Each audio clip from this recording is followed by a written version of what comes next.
quickly for Manu Garcia, and Lloris needed to be sharp. Emma Rodriguez, good-looking effort, and carried away by Lloris.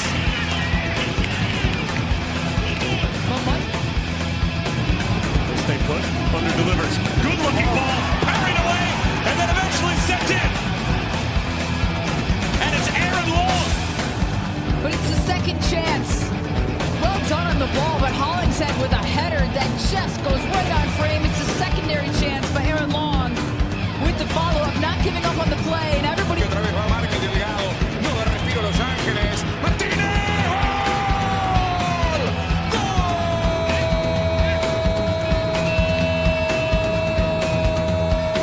¡Golazo de Los Ángeles FC! No daba respiro el equipo visitante. Le rompió el arco David Martínez.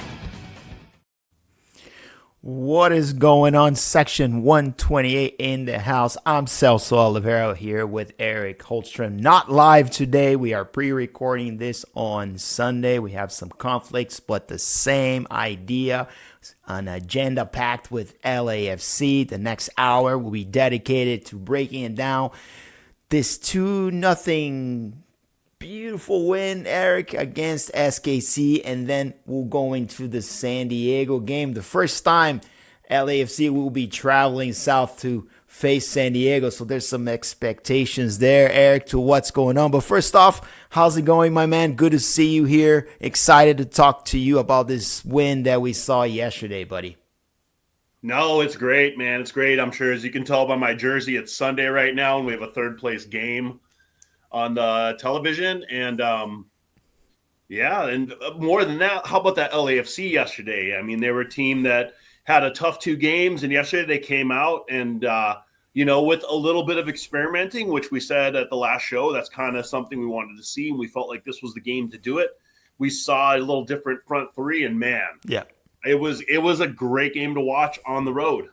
Yeah, day and night against a weaker opponent. They're having their issues here. I was critical of Peter Verdum's after the game. I think it's insane that he's still there, but he builds confidence for, again, the San Diego game. First time LAFC has to go up there against a team that is third or fourth in the standings with us right there, and for the Western Conference, a big surprise. So real quick, I know it's off script a little bit, but what do you think of San Diego doing well? Like, as we watch this, though, they just lost to Austin, a weird game. We'll talk about this, but so far, if you don't count this game that we're just watching it, they've had a pretty good start to their career in MLS, right?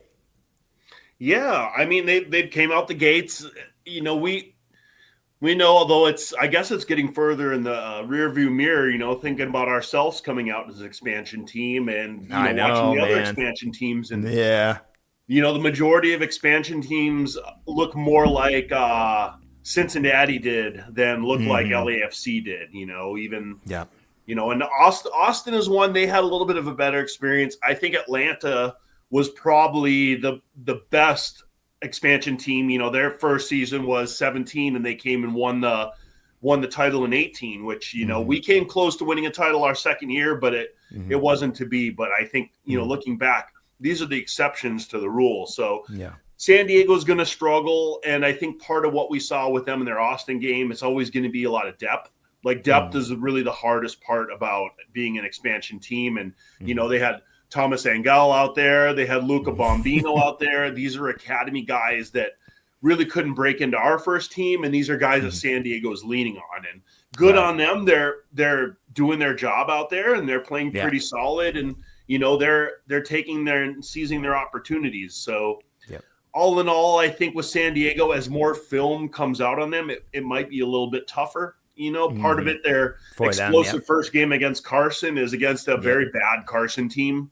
And preseason, I said it was going to be bad without Richie Pooch. They really don't have much going on. And then you take out Pansil with his injury, and they're Jovic, which was part of that attack for so long. Yep. Delgado as well, and their whole thing got kind of beat up. So you're right. You're right, dude. And look. Yeah. I think they were rated going into the season without the considerations of the key pieces they lost. And so that makes that San Diego win look bigger than it really is. And this Austin game today was, Austin had missed a lot of chances to bury that game. They ended up coming through at the end, but they could have had that till one point. San Diego's scrappy. They got a good counterattack, and they have that hunger in them. They don't have the ability and level to match it yet, but we'll see. See how they grow into the season. You know who doesn't have any hunger, Eric? Sporting Kansas City. That team looks dead in the water. And let's talk about this game. LAFC goes in there in trouble after losing 3 games, if you consider the midweek game a loss, and it was, right? And in need of some rehab. And here it comes. Sporting Kansas City is there, a team that we've beaten on and off, and we've won, of course, the U.S. Open Cup over them. And we go in there. There's a little bit of concern to me because we don't look good. The defense looks shaky. But the first thing I have to talk about, and if you watch the highlights in the beginning, we're going to follow that order. And I want to start with Hugo Lloris in the back. And once again, man, we're going to beat this up until someone picks up on it, because Hugo Lloris, once again, was imperative in keeping his clean sheet and allowing LAFC to just stay with the lead for the entire game, essentially, and you get out of there with a 2-0 win on the road. Talk to me. What do you think of this guy, man? He's just like, bullshit of youth or something. What's going on with him, man? Man, I mean, we need can we have the statue conversation? Because Hugo Lloris maybe earning the statue at some point if we can really plot some things. How did we get this guy? And how do we get him very cheap? $125,000 a year. Like, he's practically making a league minimum just to play here. And I mean, name me a better LAFC keeper than Hugo Lloris. I mean, Max Crepeau was fantastic. Johnny McCarthy was fantastic. I mean, yeah, a lot of guys in the past, even Tyler Murray. Forgot his name, right? Yeah, but I liked him too. Tyler Hero. It's not it. Yeah, 8 years, man. Tyler Miller, baby. We didn't forget about you. Come on. Hugo Lloris, man, like, this guy, I just love this guy. I love this guy. I think not only is he the best keeper in LAFC history, I think he's the best keeper in MLS right now. And it's not only the shot stopping, which we've seen incredible shot stopping out of this man, but it's the distribution as well and the counterattacks that he gives us. We couldn't ask for a better profile in a keeper. He is absolutely amazing. He's one of my GOATs. Yeah, man, it's been great to see him out there. And in front of him, let's move on. Let's talk about the defense. I saw some once again, some posts, just screaming at Eddie Segura that he doesn't bring quality to the team and such. And I get it. He can be sloppy at times. But when he's paired with Long, what I see is a stronger pair than any other pairs that we've seen, maybe with the exception of Marlon, except that Marlon can stay healthy. So hard to measure there. But I love that pair. I thought they did really well. What did you see of the center backs and the defensive front, in front of Hugo Lloris? To all of the Eddie Segura doubters, 2024 is calling, and they want their criticism back. This is 2025. Yeah. We saw Eddie taking a long time to recover from his knee injury, even playing into form. And, to be fair, a year ago from now, 9 months ago from now, he looked more appropriate on LAFC 2 than he looked on the first team. But right now, Eddie has had, I think, 3 straight mistake-free games on the back line for us. His distribution is really, really good. But again, there's not one single moment of criticism you can pull on that game on Segura yesterday. And his previous appearance was the same thing. He is solid back there. And I think he's more solid than Tafari on the back line as well. To me, without Marlon there, Segura should be number 2 in the depth chart. I know a lot of people aren't there yet, but that's that. For me, I mean, Segura doesn't deserve any more criticism. I think he maybe he will in the future, but for now, he is playing at a good, solid MLS level, and he's very close to his 2019 form when he was paired with Walker Zimmerman, in my opinion. Yeah, and look, I challenge you to give me your best 11 with LAFC because I thought that of everybody that was going to be available, and we knew Denis wasn't going to be available, for example. We knew Giroud was still carrying his injury, so it was hard to measure what was going to happen there. I thought this was going to be the best 11 players available to play at this moment. I think we got that, and he gave us some understanding what the depth looks like in their center back position. We're very deep there if everybody's healthy. We got 5 of them right now. Maxime Chenot for the first time on the bench. You see there, I have the entire list in front of it, which was good to see him back, right? Because now he's part of that rotation and maybe he's breaking out. But to ask to play Chenot, the guy that haven't seen 1 minute of play, over a guy like Eddie Segura right now, to me is just blasphemy. You just, now you're seeing a little guy out, and I don't think your criticism is holding up, right? So, but yeah, I thought great game from El Capitan. He had the goal once again, right? Which was really cool to see him score one more time. And again, I think the two of them right now are the best pairing that we have. I really love Marlon as a death piece, but it just looks like he cannot carry the minutes as of now, and that's probably why we have a Barcelona type player just available for us. But real quick, Aaron Long scores again. I just want to hear about that. He finds the net against SKC. Good, right? If you're better, just a little bit of a thing of Aaron Long finding the back of the net. But what about Cengiz? Oh my God, here we go again, Eric. Save me. What about my man under? Cengiz. DJ. Oh my God, I'm so bad at this. I mean, this is almost comical. But please walk me through the El Turco Maluco, as I'm going to start calling him right now. And his assist, right, to set up Hollingshead, which is just being a complete menace off corners for us, and then eventually find Aaron Long for the score. Yeah. No, I mean, it was great. It's nice to see somebody who can whip in a nice set piece because I feel finally, man, yeah. This is something since Carlitos Vela left that we just haven't had a good set piece taker. Very true. And that's that. So seeing him put one in like that is nice. Interesting thing I think with Cengiz Ünder is that Cengiz, there you go. You nailed it. He was the guy that kind of got taken out of the game on the front line yesterday. I felt like all of the defensive focus was really on him, which opened up space for Martinez, who played on the left side, Bouanga side, as a left-footed guy. I thought that was interesting. Yes. And I know this is mostly about Ünder, but Ünder was great. Yeah, the whole front line I think worked really well with Ünder there. And I did think, as I said, he got a lot of the focus. Ordaz in the middle as an engine was great to see as well. And they also did a lot of the front three did a lot of interchanging, which is something that having Obobisi or Giroud in there has prevented them from doing.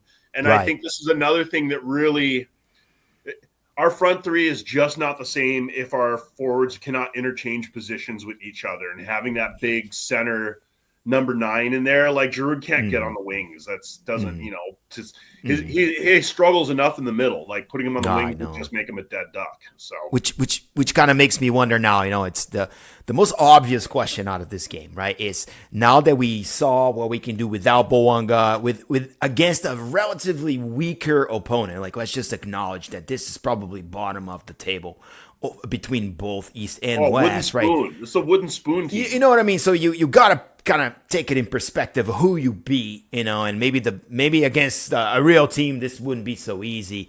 But for what we saw, right, when Bouanga comes back, does it make sense to tweak his positioning around, maybe rotate him to the right side sometimes? Are you thinking maybe less Bouanga dependency from what you saw this game, dude? Man, I mean, maybe a more fluid attack as a result, as we've been asking. Yeah, it gets so hard to say because Bouanga on the left instead of Martinez. It's just it's such a different look and a different feel to the attack. He's much more of a fixed asset as opposed to a dynamic asset. Look at even Ünder seems to be a little more of a fixed guy, but he has that dynamism. I mean, if Bouanga's in there, imagine a front three of Ünder, Martinez, and Bouanga. And Ordaz subbing in or out, and just the amount of pressure those guys can put on, and especially if all three are interchanging, is going to be a nightmare for defenses to try to mark all three of those guys like that. And this really, I think, creates the mismatches that makes Dolo Ball the most successful. And so, man, this gets really tough. Like, can we just trade Giroud? I saw on Twitter that I was going to say, well, what do you put Giroud in there, right? And that's the tough part. And I don't think anybody, based on the answers that we got from Coach during the last press conference, where he was finally, somewhat challenged against about Giroud, right? He came, first of all, he crossed his arms. I saw that. He crossed his arms. You know what I mean? So a little defensiveness. And then he said, Giroud's a great team player, and he's here to stay. Right? He came to his defense. So I think we really have to acknowledge that Giroud's not going anywhere. Of course. It's not LAFC's demise to just cut ties with this guy. I think there's a lot vested there, and they're going to try to make it work, right? There is, and this gets into our which means he has to start. He has to start. Now he's injured, which was magically he's injured. He wasn't injured before. Now he's injured, right? Lower leg, very, very, very kind of like broad terms. Lower leg. Convenient designation right now. You know who has a lower leg injury? Not LeBron James. You know who always has a lower leg injury around this time of the year in the NBA? LeBron James, because he doesn't want to play because the playoffs are not here. So it seems like it's a convenience injury. Speculation. I'm sorry, I'm not trying to, but I'm saying that it doesn't look good for the players that doesn't have good form to now claim to be injured and a time that it would really be helpful to have them. But look, I know that we're all building up to the Messi game, right? So the question is, what role will he have during that game? Will he be starting? Will it just be spelling off the bench? But the reality of the matter is, what we saw from this attacking three was way better than with a static 9 in the middle. It's no doubt about that. And Yep. we can agree on that, right? But who stepped up to you creatively out of that midfield? I thought the build-up was better, and Igor's looking to me stronger every game. I think Tillman was a little bit better, but still a little bit weak. My issues with Tillman's game were still there. He really didn't make any good forward line breaking passes, and this is what we're missing in the midfield. Defensively, they're strong. Another clean sheet with this midfield, and that's kind of what we go with. But they're not really that dynamic in the attack. All the attacks involve putting the ball into the wings, and I think the one thing going for us in this game is that Kansas City's midfield is pretty much non-existent. I mean, that Kansas City team, I'm not sure if they're playing in the Open Cup, but those guys need to be afraid of USL teams. They're not. They got beat out with their second SKC team. So remember, because they ended up pretty high on the last one. So and then they played CCL, right? So because they played CCL and they got eliminated by Miami, they actually fielded a second team and got beat it, and they're out of the tournament already. So it gives you an understanding of what's going on there. People are really upset about SKC. Because much like Giroud's injury, it's a very convenient thing to happen. Trade him there with Jovic. Imagine that. Get some game back. Create havoc in this league. This league needs a little bit of that. Like, Evander is a great player because he got criticized. And I know we're going a little off topic, but it was really cool because he got into Derek Williams' face and started saying like this, like, he helped me, you helped me score another goal. And I thought, Bretos went and kind of criticized him for that. And I'm like, this is called cachimba in Brazil. It's something we do to get in our opponent's mind. And fans enjoy that. If you don't have any of that, now you're just kind of like a Puritan sport. And, it's just too good. You have to have some malice into it, and you have to kind of buy into that to create engaging stories for us fans to follow. And Evander has been doing that really, really well. We need more characters like that, right? We need more of these Sports Center type stars. Again, going off topic, but I think it's important for this league to grow to have these type of guys. You know what I'm saying? You're right. You're right, Celso, because we all know this game. There's a lot of strategy in a lot of different professional sports, but the emotions take such a large aspect of soccer. Make havoc. Call Peter, you will get Giroud. And Giroud is probably saying, maybe, we don't know the contracts because there's not, so maybe there's no trade clause. You can't be traded to Kansas City. So you know what I'm saying? Or he's going to say, you know what, then I'm done. And that creates another problem. So and he moved his whole family here. So I get it. It's not that simple. They're human beings, and there has to be conversations. But that's what make, for example, the NBA so exciting, right? Again, I'm bringing it back because they make these crazy trades, and everybody talks about it in the 8 o'clock news, whatever the hell. MLS, we don't. We're closing to this Apple box. And, you and I, participate in this Twitter sphere, which is insulated to our world. But beyond that, you don't have these conversations that move the sport. And we need more of them. He can't just revolve around Messi. He has to be beyond that. And he starts with the efforts. But look, out of this convo, buddy, I have to talk about David Martínez before we move on from this game. He's been excellent, right? I have a couple but thoughts. Add to that before we go into Martínez, but go ahead. Yeah, I just to finish up with Giroud, a man with that sort of pedigree that has played in the types of games that he has played in. I get again that like the system may not be the right fit for him, but he's got to be a big enough of a professional to figure out how he can adapt his roles to fit in, because it's still just completely not working. And to have such an expensive player have your but team adapting should mean go get the ball in the midfield like it's been, and then get losing possession, or trying to play defense and conceding a foul on your box because you've never done that at anywhere. So like you again, adapting a 37-year-old player comes with massive costs, right? Why you're adapting a guy that's mastered something else, Erik? Yeah, come on. And this is look, no disrespect to Nathan Ordaz, but to have Ordaz, like Giroud, be a downgrade to Ordaz is completely insulting. He's not. It's not. Today he's injured, so that's why it makes sense for him to be injured. And I think if he was available, he would have started, because he's not. I'm telling. We look better with Ordaz out there in the 9 than we look with Giroud in the 9. And that's on coaching. I'm sorry. It has to be, because I agree with Cherundolo when he says we see the effort in practice. We see everything that he's doing in order to be better, and he's being a good teammate. I see it. But I also see him playing in parts of the field that I'm like, Giroud's never going to score here. He's never going to score in the top of the box. He's not a top of the box guy. He's not Chicho Arango. Well, why did you get rid of Chicho Arango if you needed a guy on the top of the damn box? Look, by the way, that's another team you could probably call right now, San Jose. But here's the thing: you want to take anyone Arango into this. Look, when Chicho Arango had goal droughts, which happened often, he's a very streaky goal scorer. But when he wasn't scoring, he was busting his ass in every other part of the game. He was he was a good marker, and he was contributing. He chased his guy, and he had an amazing work rate.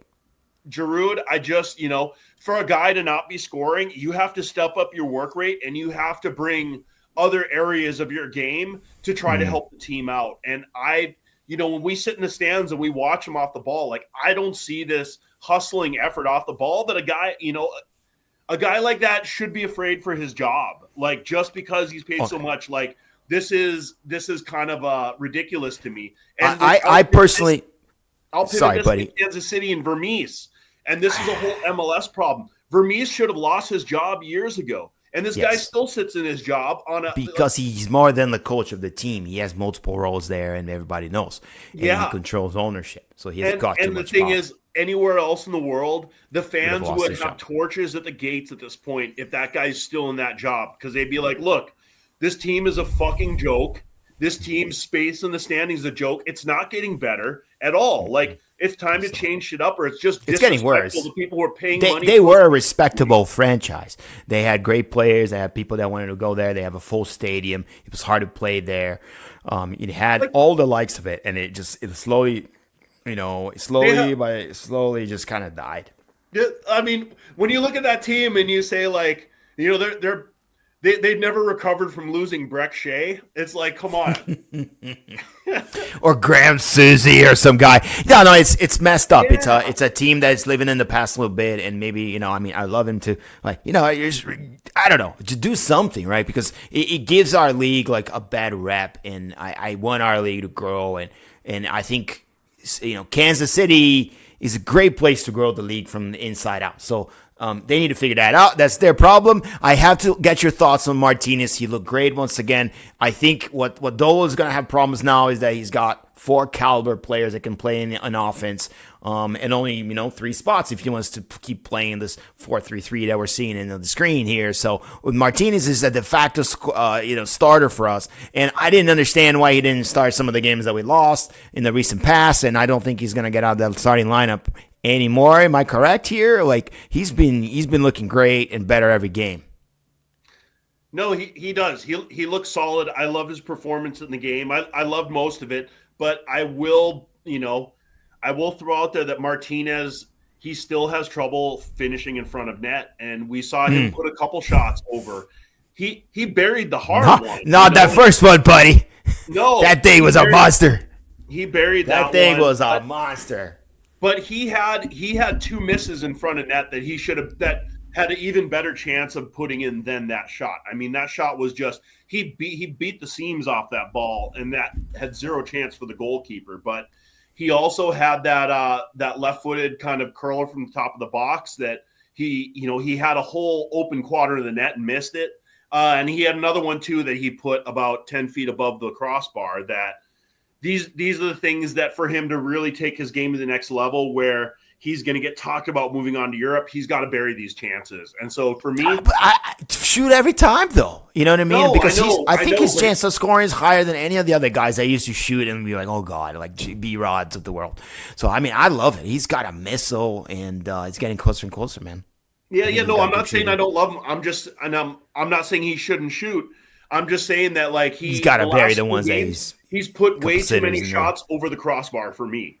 He's put most of his shots over the crossbar, and this is the area he just needs to calm down, and he needs. If he gets that figured out, then there's absolutely no way he's staying out of the front three. But the only reason he can sometimes not start in the front three is because he's missing too many of his shots. Yeah, we are in desperate need of this guy to pop.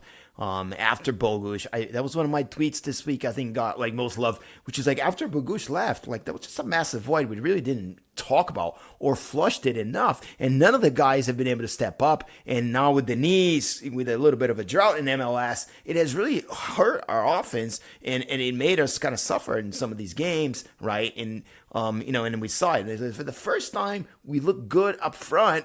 And the irony of it all, and we already talked about it, is it was without Denis Bouanga, right?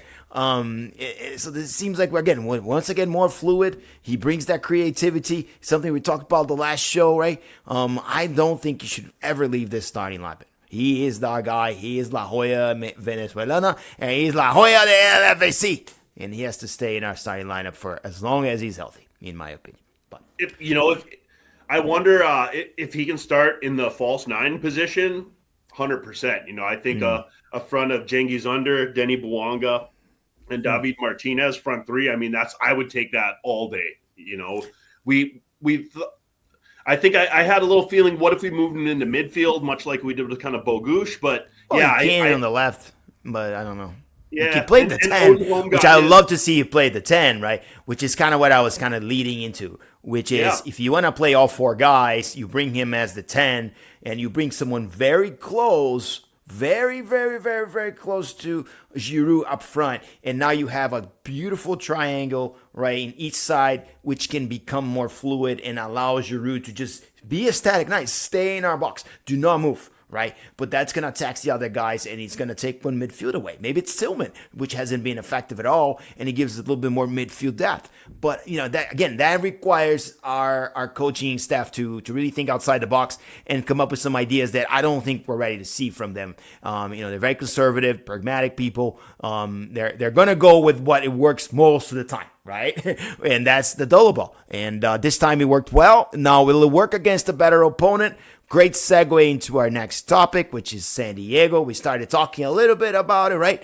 But look, we got momentum now, and we always have to think about what's coming next, which is this big match against Inter Miami. We do not know about Lionel Messi. I think it's very clear that he was actually, I don't want to speculate what's going to happen with Messi. I hope he plays because he makes more of a spectacle to me, right? But if he doesn't, of course, it's better for LAFC. But what does that mean for this upcoming game against San Diego? It's obviously going to catch an LAFC. It's going to be extremely distracted, Eric, at the very least, right? But what does this game mean to you? First one in Southern California between these two teams. Just go ahead. Just tell me a little bit of how you're feeling about this upcoming game against San Diego coming off the win against SKC. I feel pretty good about this game. I mean, it's I think for the team, it's going to feel a bit derby-ish because It's a close game. It's an hour and a half to 2 hour drive, and that's it. So it's, everybody's going to go down there. They're going to come back home and sleep in their beds. So, I expect us to go down there and show San Diego that daddy's home. And that's that, just like the Dodgers show the Padres when daddy's home, the LAFC needs to do the same thing. And I think they should have not too many problems with San Diego. I think San Diego, they have some injuries right now, so they're playing a lot of depth. A lot of their depth are guys that LAFC knows. We'll probably see Luca Bombino again, and we'll probably see Angel playing in there as well. And so these are guys that I think LAFC is going to know how to deal with. Also with Lozano still out with the injury, as I expect him. It's a hamstring. I don't think he's going to be back. So they're missing a lot of firepower. And so I think this game actually should be a pretty easy win. You think so? Okay, well, let's hold on. Hold your horses. I want to talk about the vibe before we go that. No, I know you're not coming. You're not going to this game next week, right? So you're not going to be there. But let's just talk about what it means from you've been to a lot of roadies, and I think this one's going to be really special. So what do you expect of the 32-52 in terms of putting a road game together and showing up in mass there? I'm expecting big numbers from them. You? Oh, 100%, man. The 32-52 is going to make a first impression. If there's one thing they do, it's make an impression. Yeah. They're gonna flop the dick on the table and say, "Yeah, this is us."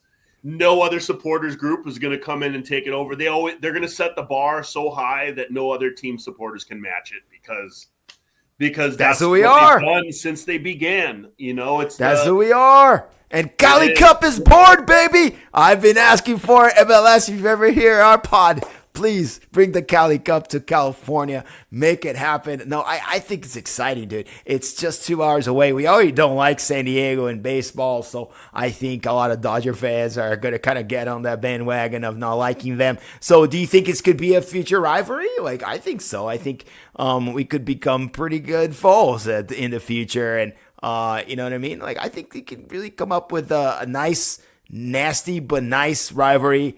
And I think you're right. I think calling them the little brother or the little ugly cousin or whatever you want to call it, man, I think it's the great way to start this banter early. It's always a rivalry, much like the Bay Area always is going to have a rivalry with us. San Diego is always going to have a rivalry with us. And, one of the things going for them, I think, is that they'll, other than the Padres, this is kind of their only other sports team since the Chargers are now up in LA, and that was a whole mess. I think a lot of their fans got kind of turned off to that.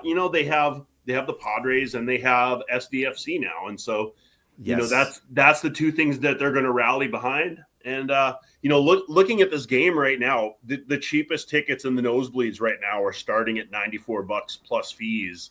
So I mean, this is going to be a very heavily attended game, and I think that a lot of black and gold are going to be heading down there for this game because it's such a it's the second shortest away day we have now.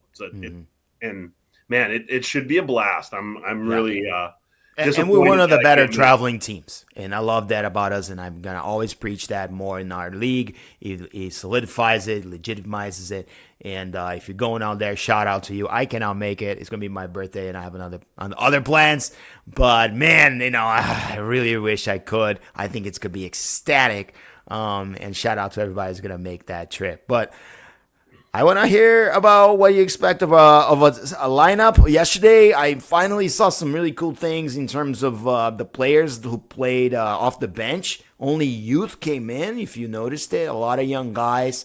For the first time, this year, I see a core of young players we're trying to develop off the bench, which is exciting. And I just leads into my next question to you, which is, who do you play this weekend in San Diego, knowing that you have Miami just a few days later? Is it just a bunch of young dudes? How do you manage this team going to San Diego? The big question for me, I think against Miami, I don't know what they're going to want to do for the front three. I mean, they really have that chance to breathe. And honestly, what I saw yesterday looked great. I mean, start that front three again. They ain't going to start Ordaz over Giroud. for Bouanga Messi, under man. and That would who's be in a the middle? slap in the face unless there's a health concern. If Giroud is ready to go, San Diego seems like a game for Giroud. Maybe a To get Bobasi some form. Miami, or even maybe they do get sneaky and they go Martinez, Bouanga, and under against Miami. I mean, this to me sounds like a great lineup. I think the three of them moving around, because another thing too, Under moved centrally quite a bit in that game. He's very mobile. He was able to link up a lot with the guys. So the other thing as well, Martinez on the left, Martinez looked great on the left-hand side, which he never plays because Bouanga's over there. So I think with a more dynamic front three and Bouanga coming over to the right at times with Martinez on the left, I think this will give Miami a bunch of problems, as well as, switching off who has to deal with Jordi Alba. Because, that's kind of one of the big things in Miami's defense is Jordi Alba. That was bad last time. I remember I have a picture of him at me like this, shutting us up because he was so effective. Yeah. He's one of the greatest fullbacks to ever play the game. And it's not just his creativity, it's his defending as well. I mean, he's a total package back there. So having a dynamic front three that can move around, which I think having a 9 that is also fluid and can move around helps out as well. I think when we get Giroud or a Bobasi doesn't move much on the wings either. He's really more of a central guy. And I think it's trickier to move around and be unpredictable like that. And if there's one thing we've talked about with LAFC's attack is that it's much too predictable, and what gets too predictable, very much so, we get shut down, and I think that's part of Kansas City, aside from them being bad, is our front three weren't predictable at all. I don't think Kansas City game plan much for Martinez coming in the left side. I don't think they really knew how to prepare for us. And so it gave us a huge element of surprise, I think, also that worked in our favor. I totally did. A little bit of scouting here since this game just ended, and it's something that we talked about earlier on. Again, we're recording this on Sunday. We got some scheduling issues, so thank you again for joining us. And this game just wrapped up today with Austin once again winning. I call this, by the way, if you follow me on territorialmls.com, which is in Portuguese, but you can always translate it. I called this game a win for Austin. I didn't think both teams would score, so I didn't get that, but I did think Austin was going to win on this simple win. And you saw, and what I just wanted to draw your attention to, Eric, if you look at here, 77%, 735 passes from San Diego, but went nowhere. Four shots on target, 17 shots went nowhere. It actually, in fact, looks a lot like our game against Austin. Looks like they've kind of found out a way to play there, just frustrate the opponent, defend, and get out of there with a win, right? But, what can you expect of San Diego tactically playing against it? I'm not confess, this is really the first game I saw of them this year. I watched a little bit of the Carson game, and I think, again, it was way too long ago. But do you think it's going to be like that? LAFC sort of trying to stay back and, let them have the ball? Or how do you feel this game is going to break out? I think if they have 77% possession against us, we're looking at a 4-0. Against who? Oh, yeah. We did not play well like that. You're right. We prefer the other team to have possession. If we win the possession, okay. You think 4-0 in our favor, right? Yes, 4-0 our favor. Because you're pretty bullish on this game. You a little bit different from me. Yeah.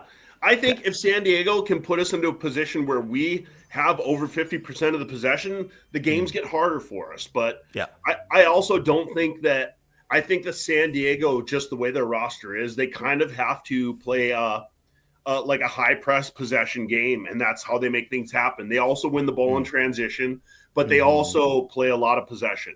And so, that's how they try to control the game. And I think this is something that plays into the hands of Dola Ball. But I also don't think San Diego is dynamic enough yet to really try to do anything differently. Plus, with Lozano out, this really just makes it even more difficult for him. And I think that possession is more of a reaction to not having the full squad together and trying to cope with a rotated lineup of just trying to stay as safe as they can, which again, against us, this is a losing formula to hold that much possession. You're going to get destroyed. That's crazy, man. That's crazy that Austin has done that twice now, and they got something going on there. I like how they're playing. No, it's not pretty, but they got 6 points out of this one. Got the win against us, and got the win against San Diego. Which, look, they're doing really well in the West, as San Diego is. So it kind of sets up an interesting match against LAFC. I believe it's 3-4 in the West right now. Correct me if I'm wrong, but I think that's what it is. So it's an important game in terms of points and positioning in the West. We talked about early points being important in league play, and LAFC has Miami to deal with just a few days later. So I think the mental aspect of that Miami game will carry a little bit to San Diego, but there's going to be enough adrenaline in the air, I think, in that stadium to carry us to what I hope is a tie, man. Once again, I am not as confident and as bullish as you, but I think we can pull up a tie there at least and not take an L going into the Miami game. I think that would be really hard on us. Real quick, who do you start before you do your full 11? Ebo B. Giroud, real quick. If you have the choice between the two and the two are healthy, who are you starting in San Diego knowing that you have the Miami game just a few days later? For the 9, you mean? Yes. I'm assuming that if Ebo Beast and Giroud are going to play, it's going to be one or the other, unless we see the same trio that we saw on this here with Ordaz in the middle.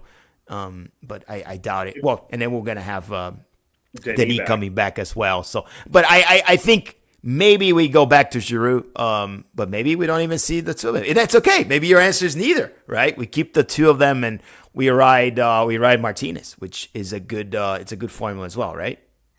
If Giroud's healthy, I think we go with Giroud. I think if Martinez goes into that spot or doing something with him, I think that stays in the back pocket for Miami. I almost feel like in some ways what I hope is that yesterday was more of a proof of concept.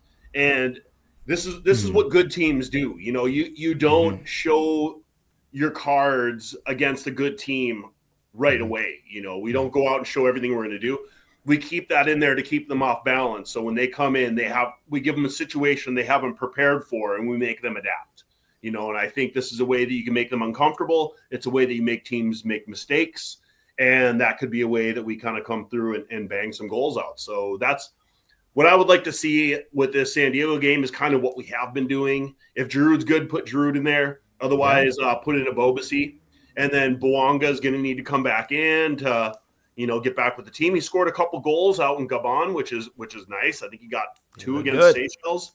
And then get Under in there to continue to work and get those guys ready for Miami. And then for the 9, put Martinez in there against Miami and just give them something different. Bro, it's all about building momentum heading into the Messi matchup. And again, we don't know if he's going to play or not. I hate that kind of suspense around it. Not because I'm trying to sell tickets like you are, because I think it's going to be a cool game no matter what. And of course, if he's there, it's better, right? But it really means a lot to be Inter Miami. Dolo needs a big statement win like that in his resume. He's talked about as the next U.S. men's national team. Oh, by the way, hold on a second, Eric. I'm about to do something here. I got to have this here with me, too, since you're wearing it. I'm going to have my USA flag here because it is. The U.S. is in crisis, but I want to show my support since you have yours here. So, but, look, I bring this up because Dolo is probably the successor to the thing, right? If this thing does not work with the current dude, with Pochettino, sorry, I couldn't remember his name. If he doesn't work with Pochettino, the stoppage in this, and we're down 2-1 on Canada. Right. So you see this, and again, it's a meaningless third match game. I think I don't read into third match games, but it's a call for maybe thinking about making a change before the World Cup, which I think would be bad. And if they were to do that, which I think they won't, the name Steve Cherundolo comes to mind, which I think they talked to him before. But obviously, I don't think that's going to happen. But, hey, like I said, it's a third-place game. Let's not read too much into it. Look, man, my hot take is exactly that. I think the Cherundolo era LAFC could be not ending now, but ending soon, because let's be honest. If he succeeds, someone's going to look at him. If he fails, we're going to run him out of town. And he's already kind of like above the average for any Major League Soccer coach. So Yeah. I think it's realistic to think that he may not be around for much longer. And I would love for him to get another title with us before he moves on, whether it is to the U.S. men's national or to Europe, back to Germany or so. That's my hot take. I don't know if you have any LAFC hot takes, but if you do, this is a good time to give me anything about LAFC, whether it's about the Miami game or Dolo or U.S. men's national team. But we're coming to the end here, so I just want to give you a free platform to come up with something that we didn't think about, but it's topic of insomnia for you. I got one for you. If with Giroud playing as bad as he is, if Griezmann does not come this summer, people are going to be calling for JT's head. Oh, okay. Because that the whole only reason, Lloris is here, right? Frenchman. Giroud, Frenchman, right? This is to bring in maybe Pogba or maybe Griezmann. Maybe Pogba coming in, but Griezmann not saves it. But like, if one of these top French guys do not come in, and we've been holding DP slots open, and we've been doing all this sort of like maneuvering, and then it falls through, I just think that's too many eggs in one basket crashing in, and I think people start calling for JT. They would think the GM is culprit. Yeah, so there's a few things there. One is what would happen to Dolo, which is kind of my hot take. I think his fate is dealt, whether it's for good or bad, right? You got to move on. It's just the way the progression of the career works. And the question is, if it doesn't work out, do they blame general management? I think general management in MLS is almost like bulletproof. So the reason I say that is because for every mistake you make by bringing a over-the-hill guy, you might have found a Martinez, right, and signed him, or made a Mamadou fall into who he is. Or The stories the nerdy guys know beyond the headlines, right?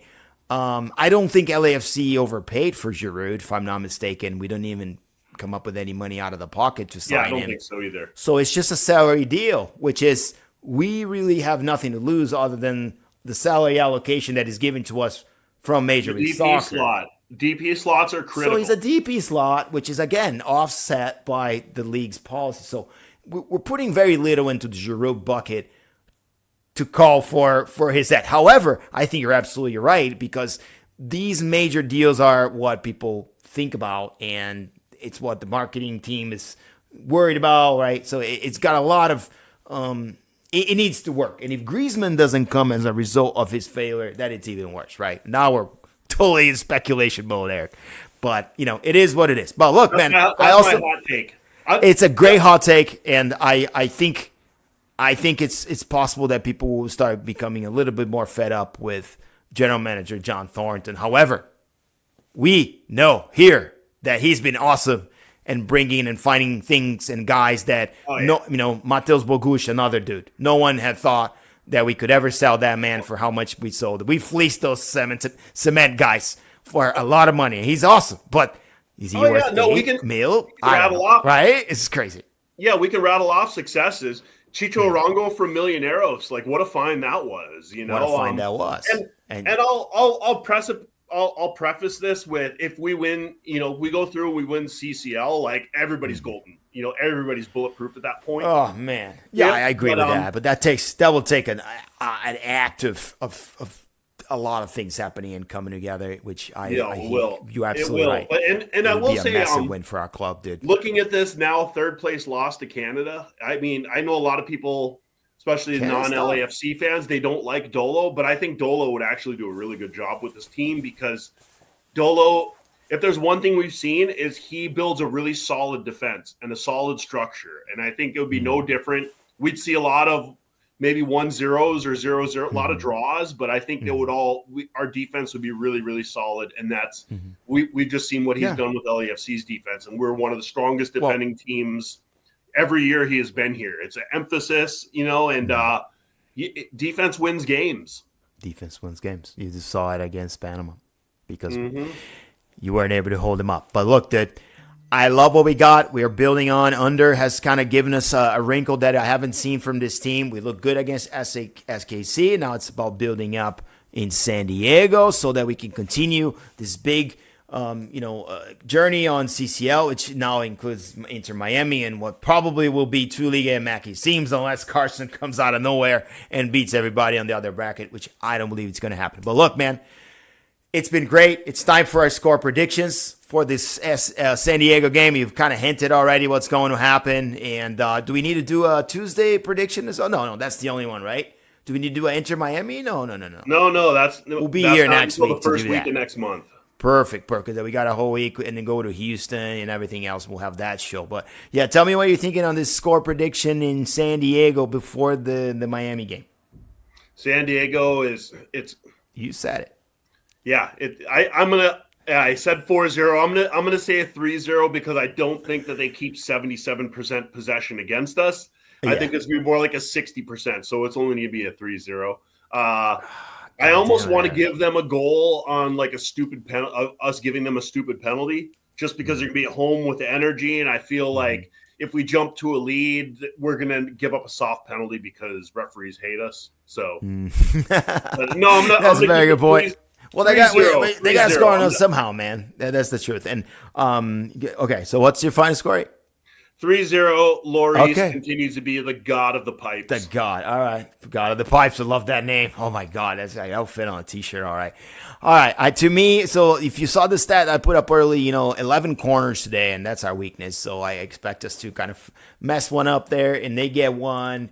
I'm not very high and keen on our offense yet. It was a good display, and yet we only got 2 goals against the worst team in the league. I know we were away, missing our main guy, but that tells me that we're still not clicking in all cylinders because we only got 2 goals, and the second one was from our center back, again, on a scoring. So I'm concerned if we don't lose this, which I thought we were going to maybe lose to SKC, but they're dead in the water, we are going to tie it. So I'm going to go with the tie on this one, 1-1, them scoring on a crappy corner and us getting it back to go into the messy game against Inter Miami at the BMO. 1-1, baby. That's it. That's a bummer, man. That's a bummer. I just not very keen on our offense and going away, right? And again, it's just too much mental load and anxiety about this other game. A little bit of an uncertainty who's going to start. Denis Bouanga probably back in there. And you're very low on San Diego, but they're 4th in the West. So I think they're going to show up. And we just heard not to hear the P-U-T-O, whatever that is, chants out there. That's no good. It's no good for the sport. Obviously, if you're doing that, you're an asshole. So please, if you're an LAFC fan, refrain from doing that. And with that, we're going to close our show, Eric. It's been great seeing you, my man. I know you got some travel tomorrow. But look, we're here every week. It's Monday. If you're watching this, subscribe, please. We're on your YouTube and in my feed. When we grow our Twitter enough, I swear we're going to go there and have the show there. But for now, it's a little bit cheaper for us to just have it on my feed. So I appreciate you guys watching it, subscribing it, and we'll see you next week for another Section 128, baby. What's up, Eric? Go ahead. Let me throw out our next show. We're going to have Daniel from the Battered Fans and Battered Herons. He's one of my favorite podcasters to have on, and since he's a Miami guy, we're going to have him next week for the show. So the next week's going to be a good one. That's awesome. I mean, we haven't had like 2 weeks without someone, so definitely time to bring it back, and I'm like totally excited to have y'all here. So again, appreciate y'all being here. Appreciate you here, Eric, and we'll see you next week.